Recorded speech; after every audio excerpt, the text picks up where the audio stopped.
কামতাপুর রাজ্য গঠনে কেন্দ্রীয় সরকারের সাথে জীবন সিংহের শান্তি আলোচনা সফলতা কামনায় কামতেশ্বরী দেবীকে পুজো। সোমবার রাখি পূর্ণিমার দিন গোসানিমারিতে দেবী কামতেশ্বরীকে পুজো দিয়ে কামতাপুর রাজ্য গঠনের শান্তি আলোচনা সফলতা কামনা করেন কেএলও নেত্রী ওরফে জীবন সিংহের বোন সুমিত্রা দাস বর্মন, কেএলও নেতা ধনঞ্জয় বর্মন, ভবেশ রায়, আনোয়ার হোসেন এবং অন্যান্য কেএলও নেতৃত্বরা। সেখানে সাংবাদিকদের মুখোমুখি হয়ে ধনঞ্জয় বর্মন জানান, কামতাপুর রাজ্য গঠনের আন্দোলন প্রায় 7 দশকের, ইতিমধ্যে 3 দশকেরও বেশি সময় ধরে জীবন সিংহ এই ঐতিহাসিক কামতাপুর রাজ্যকে পুনর্গঠনের জন্য আন্দোলন করে যাচ্ছেন। জীবন সিংহের সেই সশস্ত্র আন্দোলনের মধ্যে দিয়ে কামতাপুর রাজ্য পুনর্গঠন ও গণতন্ত্র প্রতিষ্ঠার লক্ষ্যে লড়াইয়ে কেএলও অনেকটাই সংগঠিতভাবে এগিয়ে যাচ্ছে বলে তারা মনে করেন। আর সেই কারণে বিগত 2023 সালে 17 জানুয়ারি কেন্দ্রীয় সরকার জীবন সিংহকে কামতাপুর রাজ্য গঠনের দাবি সমর্থনে শান্তি চুক্তির জন্য তাকে ডেকে নিয়েছেন, কিন্তু আজ পর্যন্ত সেই শান্তি প্রক্রিয়া সম্পন্ন করা হয়নি বলে তারা উষ্মা প্রকাশ করেন। তাই তারা গোসানিমারিতে এসে দেবী কামতেশ্বরীকে পুজো দিয়ে অতি দ্রুত কামতাপুর রাজ্য গঠনের শান্তি প্রক্রিয়া সম্পন্ন করার বিষয়ে দেবীর কাছে আরাধনা করেন। এমনকি দেবীকে একজোড়া কবুতর দিয়ে তাদের সেই মানত পূরণের কামনা করেন। কেএলও নেতা ধনঞ্জয় বর্মন জানান, কামতাপুর রাজ্য গঠনের শান্তি প্রক্রিয়া সম্পন্ন হলে তারা 3 জোড়া পাঠা বলিদান দিয়ে দেবী পুজো করবেন বলে সেখানে মানেন।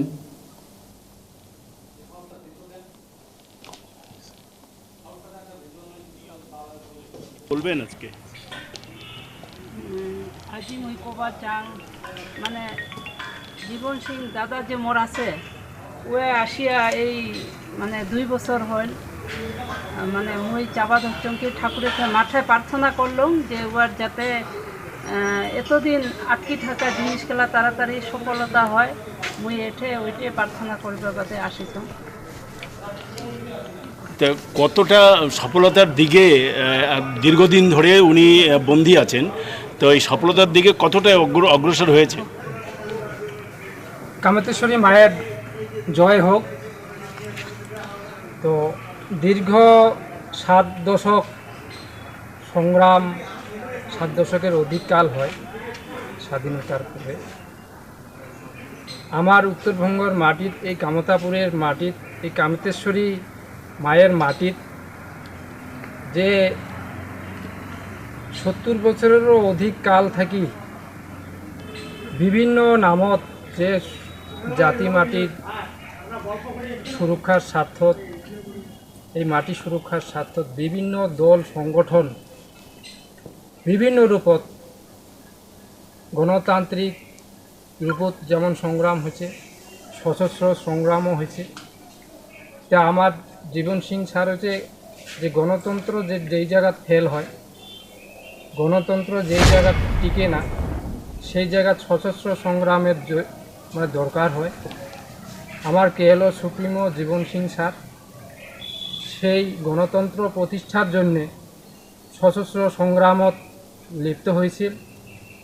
3 দশকের অধিক কাল সশস্ত্র সংগ্রাম করিয়া সরকারের কথা মতো 2023 17 জানুয়ারি আসামত গুৱাহাটীত আশ্রয় নিছে। ভারত সরকার তদারকিত গুৱাহাটীত আসাম সরকারের তত্ত্বাবধানত আছে। আমার চাবা ধরছি যে ভারত সরকারের লগত যে দ্বিপাক্ষিক স্টক ফাইনাল রূপত আসি গেছে, সেইটা যাতে একটের মাধ্যমে, চুক্তির মাধ্যমে যাতে সম্পূর্ণ হয়, সেই সম্পূর্ণ যাতে ভালে ভালে হয়, সেই বাদে আমার আজি এই কামতেশ্বরী মা যেহেতু, আর আমার আন্দোলনটাও কামতাপুরের আন্দোলন, পৃথক কামতাপুরের আন্দোলন, ওই দিক দিয়ে আমার যে কামতেশ্বরী মা সেইটা আমাক পূরণ করিবে, যেহেতু ওর নামের সাথে আমার সংগ্রামের মিল আছে। সেই বাদে এই মায়ের আমার ভক্তি নিবেদন করলি যাতে খুব তাড়াতাড়ি আমার শান্তি চুক্তি সম্পাদন হয় কেএলও আর ভারত সরকারের মাঝে দ্বিপাক্ষিক, সেটাই কামনা করলাম। তারে শুভকামনার জন্যে আমার শান্তি যে পারো হয় কবুতর, সেই কবিতরও আমার ছাড়িলুম।